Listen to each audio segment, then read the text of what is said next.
Bonjour, c'est Stéphane du site Je vends plus.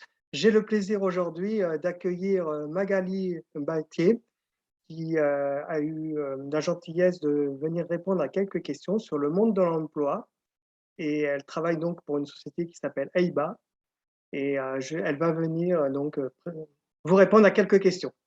Bonjour Eiba, Bonjour, merci bonjour donc Monsieur Bodin. Merci de merci m'avoir invité. merci à vous pour prendre quelques instants pour répondre à ces questions.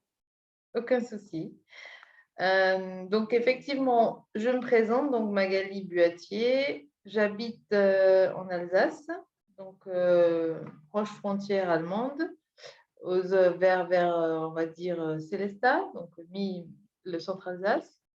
Je travaille en Allemagne donc depuis 3 ans et demi pour une société de travail temporaire et de placement direct.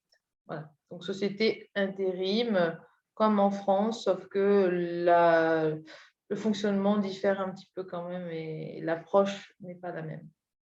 Donc, pour faire court vis-à-vis de mon parcours et pour que vous compreniez un peu par où je suis passée, donc moi, je ne suis pas de cette région, de l'Alsace, je suis originaire du Sud, née à Nîmes. J'ai eu 41 ans hier et du coup, j'ai fait des études en BTS Commerce International, suivi d'une maîtrise et un master en management de l'hôtellerie et de la restauration à l'école Battelle. Voilà. Et puis après, je suis partie au Canada 6 mois et puis après, je suis rentrée, j'ai travaillé dans l'hôtellerie. Et j'ai eu la chance après de travailler en tant qu'assistante de direction dans le domaine industriel, la métallurgie. Voilà. Donc, des mondes totalement opposés. Et puis j'ai toujours eu envie de travailler en Allemagne, mais les langues en France sont peu valorisées. Donc, du coup, j'ai fait une formation au Greta pendant 3 mois. Et après, eh bien, je devais faire un stage. J'ai envoyé ma candidature à mon actuel patron, qui m'a reçu le jour même, qui m'a signé des conventions de stage le jour même et qui, un mois après, me demandait si je voulais rester. Donc, je n'ai jamais fait de recrutement, je n'ai jamais travaillé et eu de formation là-dedans. Simplement, j'ai l'amour pour les gens et et le fait de les aider me permet de trouver ma place. Voilà. Donc, grosso modo, je suis ici parachutée parce que si je l'ai voulu, mais pas forcément par rapport à une formation spécifique. Donc voilà, je pense que quand on veut, on peut, mais après, ça demande quand même une grosse adaptation et des compromis. Voilà. Justement, d'après vous, quels sont les 3 critères les plus importants dans un CV? Alors, ce que moi, étant donné que je recrute donc des Français, principalement, hein, qui sont outre-Rhin, donc qui sont côté français pour venir en Allemagne, proche frontière, pour moi, l'important, c'est la langue, le fait qu'ils aient la capacité de communiquer, très important. Alors, ça dépend des postes, hein, les niveaux vont différer en fonction de ce qui est demandé aux salariés. Mais la langue, la communication est primordiale et je pense que ça l'est dans toute entreprise. Je veux dire, il faut parler le langage de l'entreprise pour, euh, pour que la personne puisse s'épanouir et se sentir pleinement voulu, on va dire. Donc ici, moi, mon critère principal, c'est la langue. Ensuite vient la géolocalisation, où c'est que la personne vit.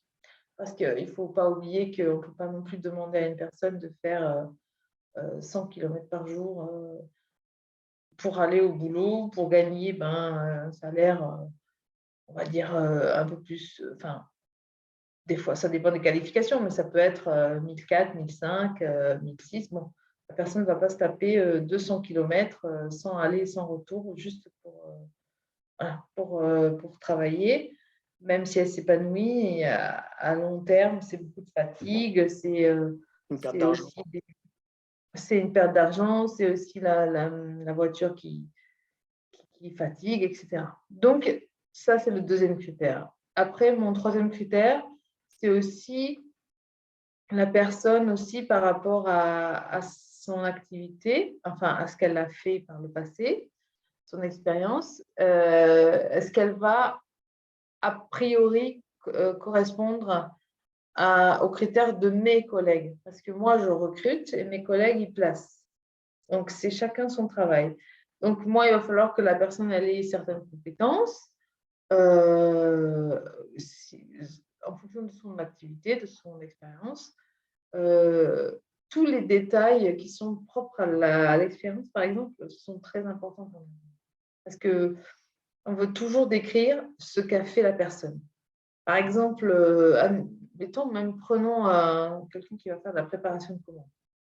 Eh bien, même si c'est pour nous, Français, on considère que c'est un emploi plutôt basique, plutôt facile, que c'est à la portée de tous, en fait, non, on va quand même vouloir savoir ce que la personne elle a développé comme compétences, quels sont dans quel domaine elle a travaillé, parce que d'un domaine à l'autre, c'est totalement des compétences différentes. Ce que, en fait, nous, en France, on a oublié, en Allemagne, on le retrouve de façon originelle.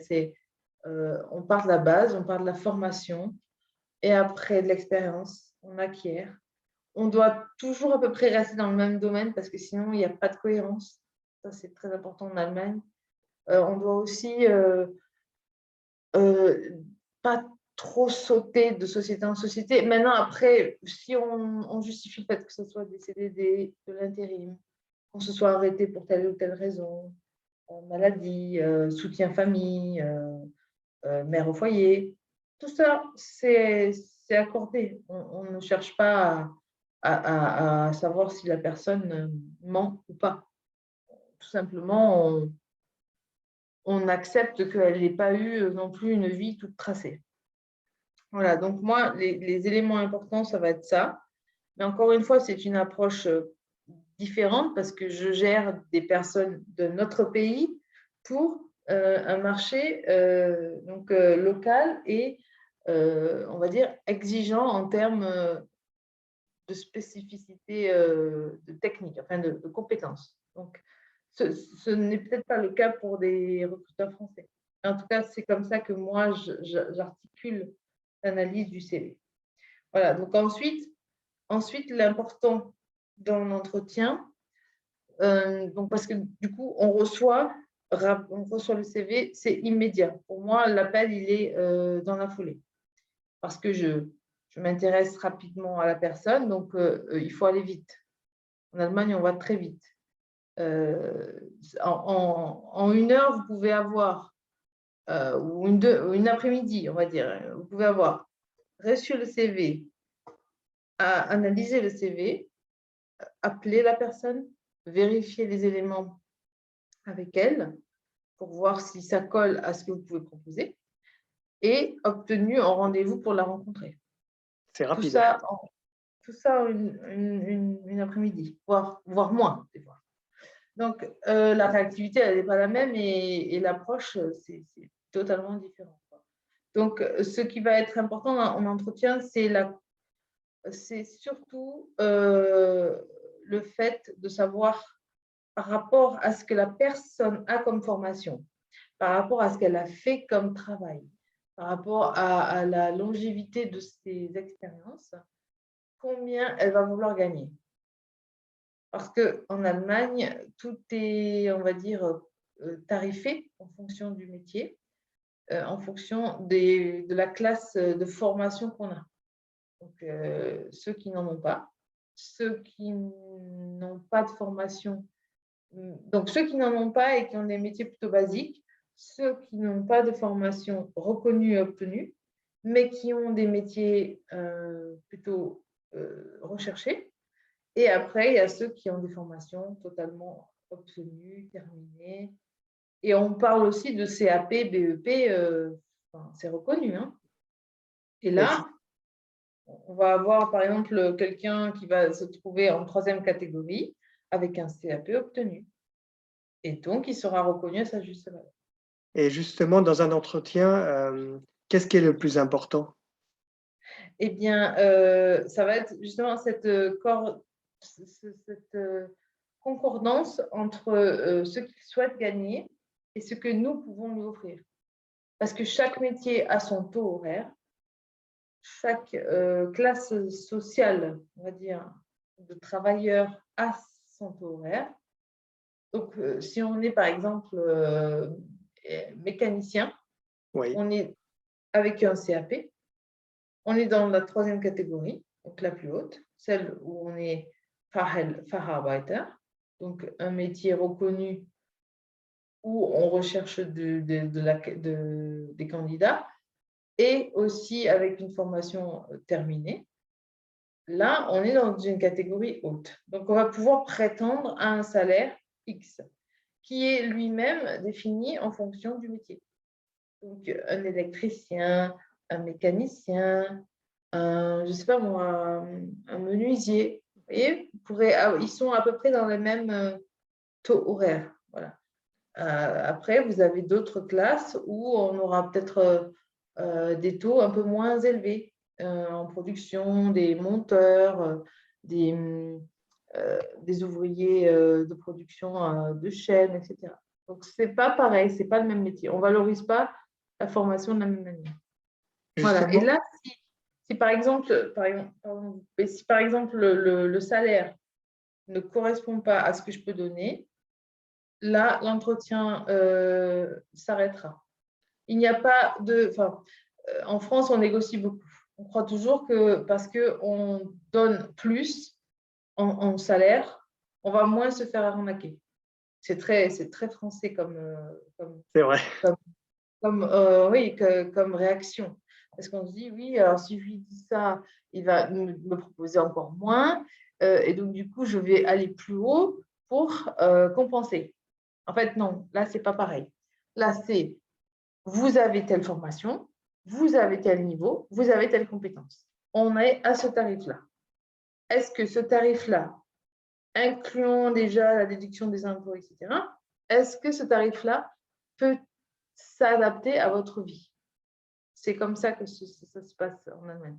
Est-ce que ça, c'est possible pour vous, pour vivre, vous, votre famille, etc.? Oui, non. Si c'est non, on ne cherche pas. Il n'y a pas de possibilité de négociation à un moment donné. Les règles sont les règles. Après, il faut commencer aussi pour prouver est-ce qu'on a à donner pour après aller au-delà. Et c'est ça, quand je parle d'adaptation ou de compromis, il faut accepter que quand on travaille à l'étranger, ou même peut-être quand on commence un job, il faut peut-être accepter qu'il faille cette période de transition, d'essai. Le problème, c'est qu'en France, voilà, malheureusement, une fois que le CDI est signé, c'est fini, quoi. On ne reparle plus d'augmentation, on ne reparle plus d'adaptation du poste, on ne reparle plus de rien. Et ça, c'est vraiment dommage. Et C'est, est-ce que ça vous arrive parfois, de recruter pour la France?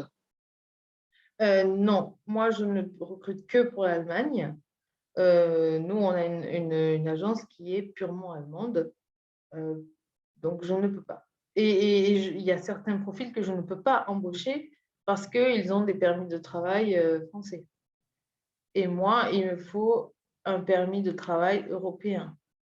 C'est-à-dire qu'un Italien, je peux l'embaucher, un Croate, OK, mais un Bulgare, mais un Serbe, un Kosovar, par exemple, un Algérien, ça, non.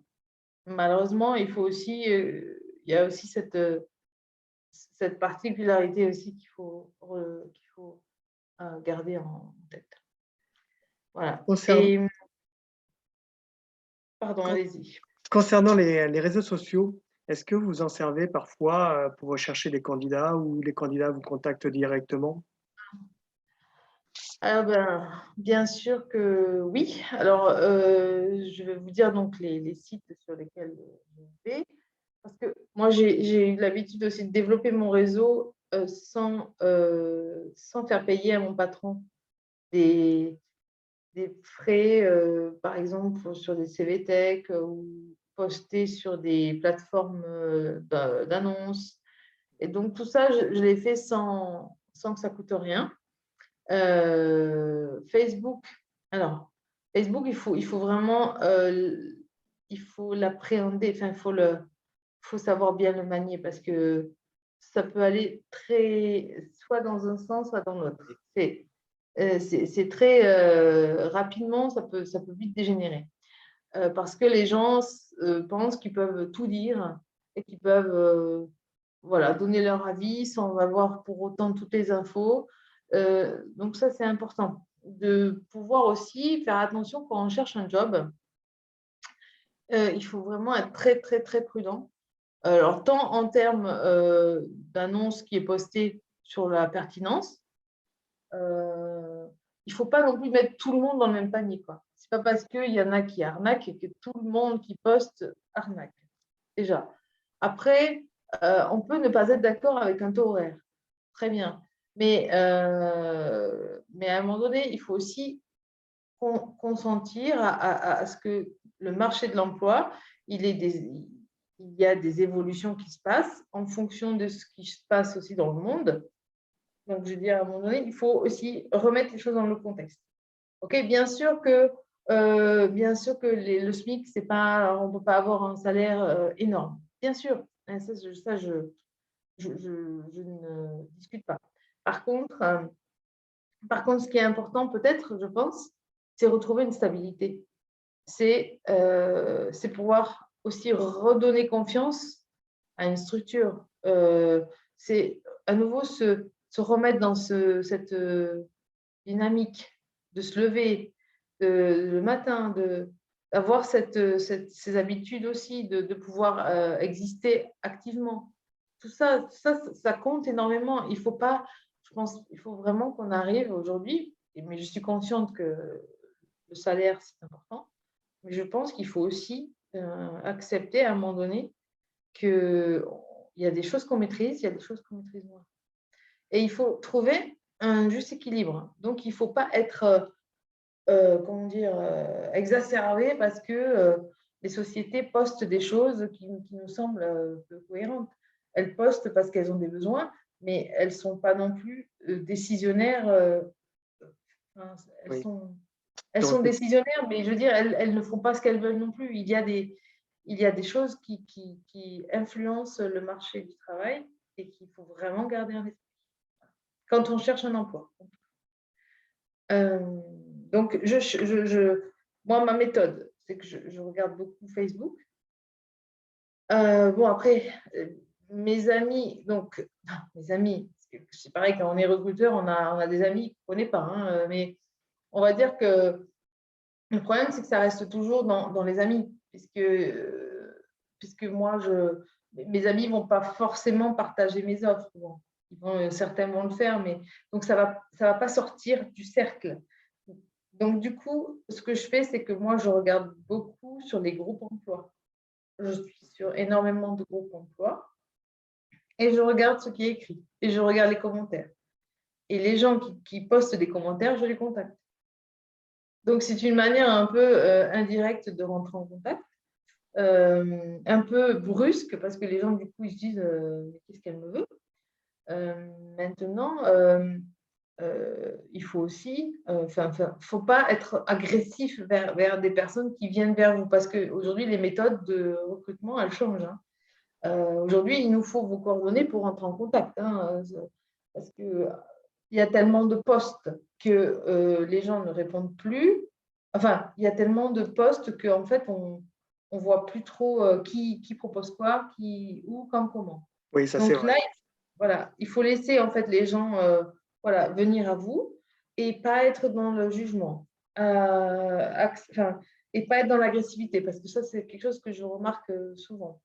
Voilà. Ensuite, j'ai Indeed, c'est bien, mais ce n'est pas assez actualisé. Il y a plein de gens qui y sont alors qu'ils n'ont plus besoin d'y être. Et puis, il faut attendre qu'ils répondent. Et ils ne Oui, répondent pas. Ou alors, ils répondent, qui sont intéressés, mais ils n'ont même pas lu l'offre.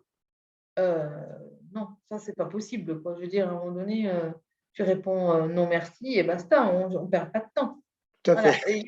Voilà. Non, mais il faut lire. Je pense qu'il faut lire beaucoup. Il faut s'intéresser. Et puis, il faut aussi se remettre un peu en question, hein, parce qu'il y en a qui Oui. ne sont pas en phase. Hein, voilà. Donc, Indeed, voilà. Après, en Allemagne, il y a énormément de plateformes. Il y a Ninja Job, il y a Talent 360. Donc, ça, c'est un truc qui nous permet, nous, de poster puis de recevoir. Enfin, c'est un bel outil. Il y en a, en France, en Allemagne, il y a pas mal d'outils comme ça, d'interaction avec le candidat, etc., tout en protégeant les données. Parce qu'en Allemagne, il y a beaucoup de protection. La protection de C'est la bien. donnée, voilà, c'est très, très important. Très, très important. Voilà, sinon, moi, Le Bon Coin aussi, j'utilise Le Bon Coin. Les Allemands utilisent Kleinanzeigen, donc c'est un bon coin allemand, quoi. Voilà, moi, je suis sur toutes les plateformes gratuites. Donc, voilà, mais parce que je ne vais pas faire payer des CVTech à 400 € mois, Totalement. c'est pas possible. À un moment donné, il faut quand même essayer de trouver des solutions gratuites, hein, sans coût. Voilà. Et les salons, après, les salons des mairies, les salons des missions locales, les salons des groupements pour les organismes de reclassement, par exemple. En ce moment, il y en a énormément, des grandes boîtes qui ferment, où il y a beaucoup de Ouais. jeunes reclassés. Donc, ces salons-là, les salons Pôle emploi aussi, tout ça. Voilà, c'est comme ça que je travaille. Et puis, Il y a de la quoi région. faire. Voilà. Il y a de quoi faire, en tout cas. Disons que, oui, malheureusement, les gens ne sont pas forcément au rendez-vous. Hein. Donc, du coup, c'est un peu décevant. Voilà. Parce qu'on se dit, les outils sont là, les offres sont là. Après, il faut peut-être changer un peu la mentalité. Et je crois que les Français, sur ce coup-là, ne sont pas vraiment enclins à ça.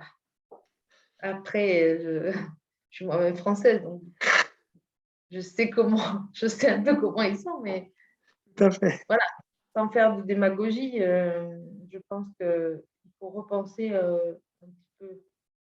un peu, enfin, il faut prendre en compte les changements fondamentaux qui se sont là produits, hein, et qui ont un peu tout bouleversé. L'instabilité, elle a été là pendant 2 ans, elle va encore être là pendant plusieurs années. Voilà, donc il faut aussi accepter que les choses changent et il faut accepter qu'il faille s'adapter aussi. Voilà. Est-ce que Donc, ça vous arrive de recevoir des lettres de motivation?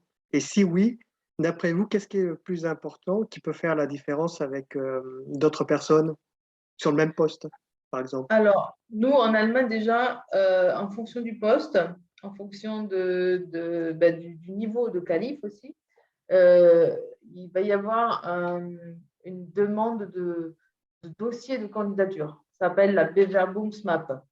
Donc, c'est un dossier vraiment très figé, quoi, hein, parce que c'est un dossier cartonné où on ouvre 3 volets. On a d'un côté le CV, de l'autre la lettre de motivation qui Oui, est adaptée en fonction du poste recherché, de d'accord, l'annonce qu'on a vue, attention. Et après, il y a les Zeugnis, donc c'est les attestations d'emploi qui sont détaillées, pas comme chez nous. Et il y a les qualifications, donc les diplômes, etc. Tout ça, c'est un dossier. Donc forcément, un technico-commercial, il faudra qu'il ait ça en langue allemande. Par contre, moi, quelqu'un qui veut faire de la production, ça serait totalement inadapté de lui demander une lettre de motivation. Parce que déjà, de un, il cherche de l'emploi, donc il est forcément motivé. Il me contacte, donc j'apprécie, on va dire, la démarche. Maintenant, qu'est-ce que ça va m'apporter, un copier-coller qu'il ait fait sur du Word? Non, ça, c'est pour moi, et mes collègues, c'est pareil. Quand le poste ne nécessite pas de l'écrit, un niveau de langue très élevé et une façon de décrire voilà, spécifique, je ne demande pas de lettre de motivation. Là, par contre, le parler, la discussion et la conversation, oui. Par exemple, si j'appelle une fois, il ne répond pas. Je rappelle le lendemain, 2 fois, il ne répond pas. Déjà là, ça m'a donné déjà une idée. 3 fois, après 3 fois, c'est terminé. Donc, il faut aussi, à un moment donné, les gens vous joignent. OK, Oui. bon, ben, vous répondez. Ou alors un petit texto, un petit WhatsApp, un petit mail, qu'importe. Je veux dire, aujourd'hui, on a vraiment le choix. Par contre, de ne pas répondre, ça signifie j'en ai rien à faire de ton message, je me débrouille. Par contre, c'est ces mêmes gens-là qui reviennent. Et ils Et reviennent quand ça, même.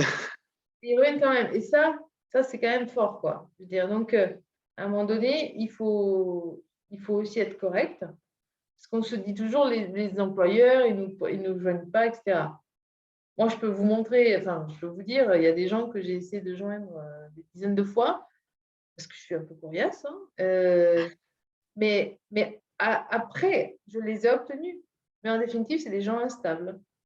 Parce qu'en définitive, ils cherchent, mais pas vraiment. Ils ont envie d'être appelés, mais c'est beaucoup d'efforts.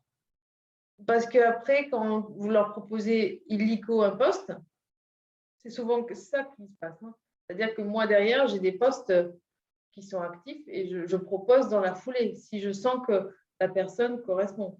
Donc, il y a quand même une démarche d'emploi derrière. Ce n'est pas juste pour faire du blabla, ce n'est pas juste pour faire une CV Tech. Hein. Oui, tout à fait. Non, mais après, il y en a peut-être qui font ça, mais en tout cas, il faut savoir aussi quel est l'objectif de la personne, quoi. Alors, moi, j'explique toujours, il faut analyser le profil. Une fois que le profil est analysé, hop, on peut discuter d'un commun accord, enfin d'un langage commun. Donc, ça, c'est très important. Parler la même langue que celui qui vous joint. Parce que celui qui vous joint, il n'est pas plus haut que vous. Enfin, moi, personnellement, je ne mets pas de rapport de force vis-à-vis du candidat. Je l'accepte comme il est, avec ses forces et ses faiblesses. Je ne le juge pas, même s'il demande une rémunération bien au-delà de ce qu'il faut. C'est son choix. Après, je ne peux que le conseiller vers des choses, vers des axes de travail. Celui, par exemple, qui veut aller en Allemagne, qui n'aura pas la formation, je vais l'envoyer vers de la formation. Celui qui veut se rapprocher de l'Allemagne, mais qui habite trop loin, bien forcément, je vais lui dire qu'on a des propositions de logement aussi à côté, que nous mettons en place. Il va avoir du mal enfin, il n'aura pas de mobilité, je vais l'envoyer vers une structure qui va pouvoir l'aider à sa mobilité. Donc, il n'y a pas que du recrutement pur, quoi. Parce que quelqu'un que vous aidez aussi, à qui vous tendez la main parce que vous pensez qu'il vaut le coup d'être aidé, cette personne-là reviendra peut-être vers vous, tout simplement. Donc, il faut vraiment chasser les idées noires, on va dire, de tout ce qui est recruteur, chasseur de tête. Oui. Vraiment, il faut remettre les gens juste à leur place, quoi, parce qu'on est tous pareils. Moi, j'ai été aussi dans cette situation-là, de recherche, de déception, de tristesse, de remise en question, etc. Tout ça, c'est totalement normal. Mais par contre, les conseils, il faut les écouter. Parce que je pense que quand on cherche de l'emploi, on ne voit pas tout. On ne voit que son côté. Enfin, on ne voit que on a idéalisé les choses. On dit, ouais. moi, je veux ça et je ne veux pas autre chose. Vous voyez? Oui, tout à Euh, fait. il faut aussi pouvoir un peu mettre un peu de nuance dans, voilà, dans le souhait qu'on a de ce prochain emploi. Et puis aussi être curieux, euh, s'intéresser sur des salons de choses qui concernent l'emploi, mais pouvoir discuter avec les gens, oser aller parler à un, parce que un pourra vous donner le nom de l'autre, et le nom de l'autre, et le nom de l'autre. Vous voyez ce que je veux dire? Oui, tout Il y à a, fait. il faut arrêter de penser que ça va venir directement parce qu'on va rester derrière le PC et que non, il faut faire, faut participer à des, nous parlons, il y a des Rhein Café, c'est le côté transfrontalier, il y a des gens qui cherchent, ou pas en Allemagne, mais ils sont un peu là à se demander ce qu'ils doivent faire, et ça, hop, on parle. Et puis, il y a un tel qui vous dit, bah, tiens, on va voir un tel. Et c'est ça qu'il faut. Si moi, j'ai un conseil à donner, c'est qu'il faut être curieux, quoi. Et il faut se déplacer. Il ne faut pas hésiter. Il faut aller à l'encontre. Enfin, il faut aller au contact. C'est hyper important parce que, bien sûr, vous allez tomber sur des gens qui vont dire non, mais attendez, euh, on ne prend personne ou ceci ou cela. Mais qui vous dit que vous n'allez pas tomber sur quelqu'un qui va apprécier cette démarche, quoi. Oui, Donc, je pense qu'aujourd'hui, il faut casser les codes, il faut aller, il faut prouver qu'on en a, enfin, que la personne elle en a sous la pédale et qu'elle a des ressources. Voilà, ça c'est important. Et puis, vous avez toujours la période d'essai pour tester si vous êtes heureux ou pas heureux. oui, ça c'est vrai. Si vous n'êtes pas heureux, partez. Partez et vous verrez. Parce que l'intuition, il faut la suivre. On a tous cette capacité-là de savoir si oui ou non on a été entendu dans nos choix et dans notre volonté de faire telle ou telle chose. Donc, il faut se faire confiance aussi. Je pense que. Et pas forcément faire confiance au patron avec qui on a signé. Oui, très bien, il a signé, vous aussi, mais vous pouvez aussi décider que c'est peut-être pas ça qu'il vous faut, et pas parce que vous vous serez trompé, tout simplement parce que c'est pas le bon endroit au bon moment. Voilà. Pour moi, c'est hyper important. Donc, n'hésitez pas à parler de vous, à vous livrer, parce que c'est aussi, enfin, le travail, c'est quand même une collaboration fine et qui met en jeu plein de choses, plein d'émotions. Votre vie de famille aussi, c'est important. Il faut que ça colle, il faut que vous ne vous sentiez pas lésé et que vous puissiez travailler dans une totale décontraction par rapport à une vie de famille qui est plus ou moins active, quoi. Donc, c'est pas facile de trouver le bon équilibre, mais Non, il ça faut c'est savoir vrai. des compromis entre gagner beaucoup et pas voir ses enfants, entre faire du travail à distance et puis gagner moins, ou je ne sais pas, enfin, il faut tout voir, il faut vraiment tout voir. Il faut Et bien pas forcément analyser. et analyser ce qui est bon pour nous. S'écouter, se dire, bon, bah, tiens, ouais, ça pourrait être un challenge. Ok, je suis pas au top de ce qui a marqué par rapport à la fiche de poste, mais tant pis, tant pis. Vous avez d'autres compétences que vous pouvez faire valoir par votre savoir-être, savoir dire, enfin, toutes ces choses-là qui ne sont plus marquées sur des CV. Oui, ça c'est vrai. Et c'est ce qu'il y a de bien dans le CV allemand, par exemple, c'est qu'il peut faire 3 pages, c'est pas grave. Au contraire, un Lebenslauf, ça porte son nom, ça porte bien son nom. C'est bien le résumé de ta vie. Enfin, c'est un résumé, mais c'est comme si tu décrivais ta vie et ton parcours. Donc, c'est euh, enfin, c'est un tout. Je veux dire, les activités extra-professionnelles, les phases de ta vie, tout ça, ça a compté, ça a fait de toi qui tu es. Donc, voilà, il faut arrêter de croire qu'un CV doit être juste recto, Oui, pas de photo, pas de petites, enfin, je sais pas moi, arabesque. Enfin, non, il faut arrêter, quoi. Il faut arrêter. Si vous pensez que vous avez à noter ça, notez-le. Bien sûr, notez-le dans une police d'écriture pas trop excentrique, avec, mettez pas non plus 36 000 couleurs. Voilà, soyez simple, mais si ça a du sens, mettez-le. Si vous avez envie de faire de l'humour, faites de l'humour. Si vous avez envie de décrire les choses que vous avez fait parce que pour vous c'est important, décrivez-les. Il n'y a pas de CV type, je veux dire, en France. Il faut arrêter de penser qu'il faut mettre les colonnes, enfin les gens dans des colonnes et que après on va pouvoir savoir qu'est-ce qu'ils ont fait vraiment avec un petit peu d'informations. Ça ne marche pas comme ça. En tout cas, pas ici. Euh, il faut, je pense, à un moment donné, quand on pense être dans son droit et suivre quelque chose de sincère, dans ces cas-là, il faut y aller. Il faut y aller, c'est tout. Parce que de toute façon, on verra bien qui vous êtes à un moment donné. Donc, autant carte sur table, c'est mon avis, encore une fois. Je ne suis pas. Je suis juste là pour recruter et aider les gens à trouver leur voie. avec une bonne Plus, expérience derrière. disons que je ne sais pas si 3 ans et demi, c'est une bonne expérience. Après, moi, j'ai de l'expérience dans d'autres métiers. Est-ce que c'est ça qui me fait avoir cette analyse? Je ne sais pas. Mais en tout cas, moi, ce que je voudrais dire aux gens, c'est qu'il faut qu'ils croient en eux quand même, parce que aujourd'hui, ils sont quand même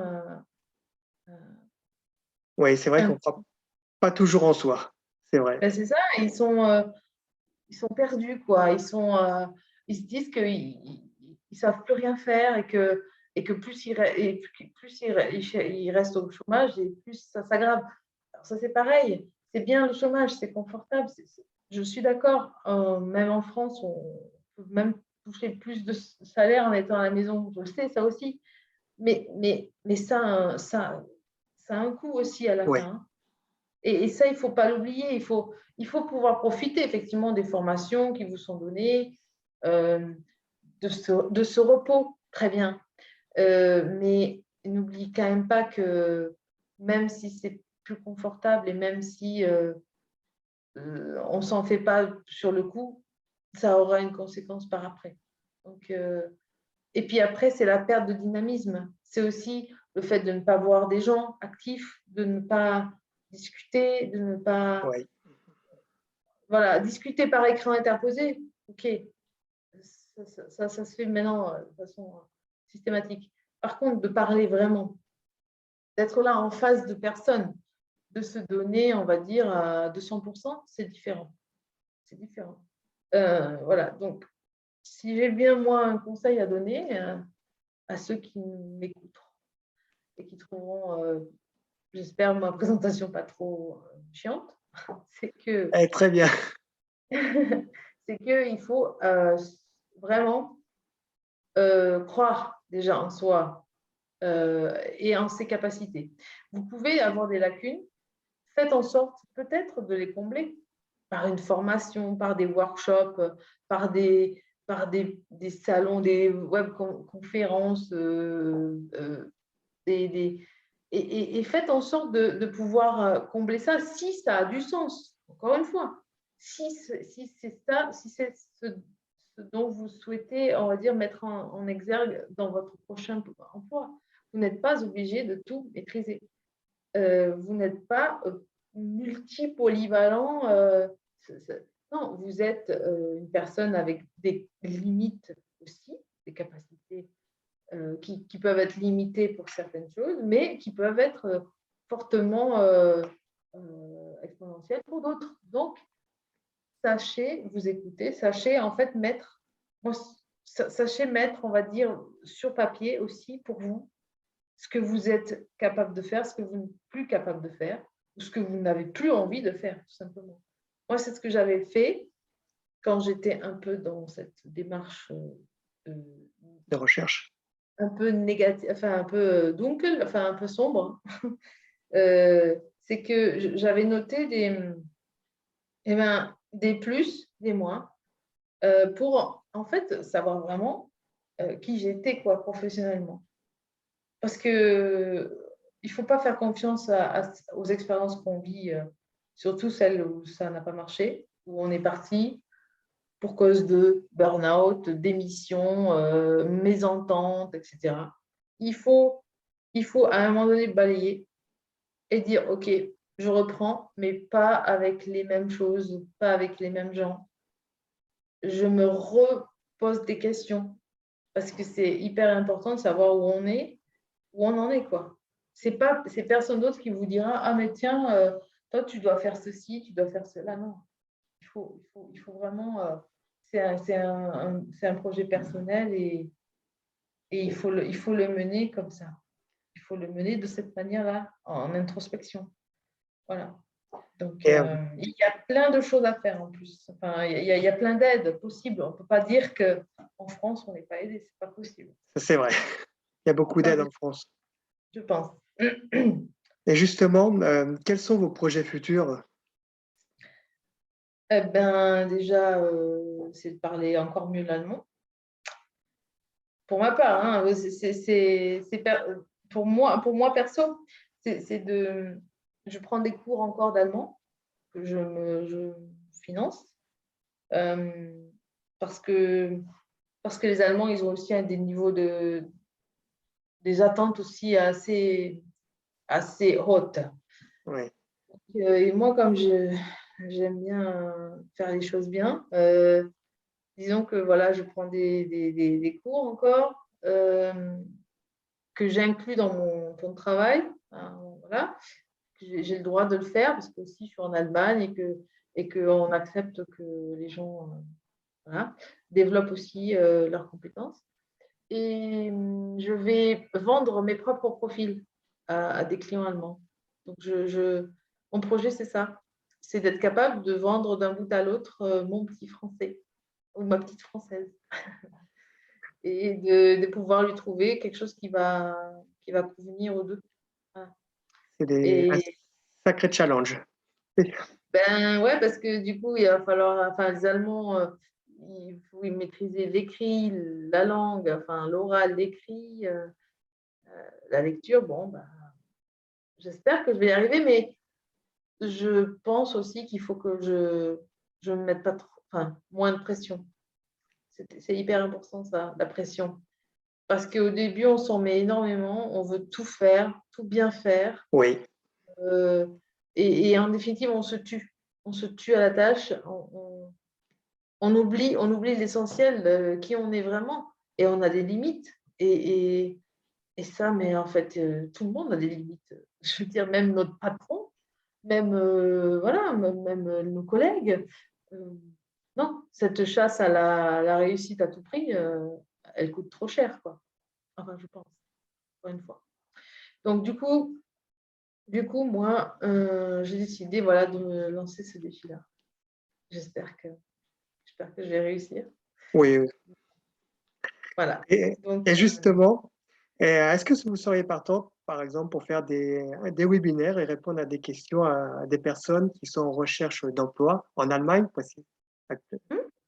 oui, forcément, bon, moi, je suis côté Baden-Württemberg, voilà, proche frontière avec l'Alsace.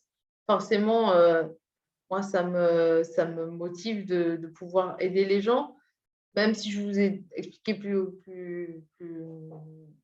tôt que il y a des fois, ça ne fonctionne pas. Ça ne fonctionne pas sur le moment parce que c'est pas le bon moment, parce que la personne, elle est pas prête. Oui, Parce que il faut se lancer, quoi, et il faut sauter et le pas, et du coup, il faut accepter aussi d'échouer. Et ça, c'est en France, ok, mais après, accepter d'échouer à l'étranger, c'est encore une autre phase, quoi. Donc, du coup, moi, je serais totalement prête à vous aider pour des choses comme ça, pour des webinaires, voilà, pour aider les gens si je le peux. bien sûr, encore une fois, mon analyse n'est pas des plus précises et voilà. Mais par contre, redonner aussi un peu de souffle, un peu d'espoir Ouais, aussi, ça c'est c'est important, c'est oui. important, c'est important. Ça aide à avancer, je pense. Oui, Se tout à sentir fait. entendu, voilà. Donc avec plaisir, bien sûr. Ben, merci beaucoup d'avoir bien voulu répondre à ces quelques questions. Merci beaucoup pour cette analyse et ces conseils judicieux. Merci encore. De rien, Ben, avec plaisir. je vous dis à très bientôt et bon courage pour la suite également. Merci beaucoup. À bientôt. À Bonne bientôt. bonne après-midi à tous.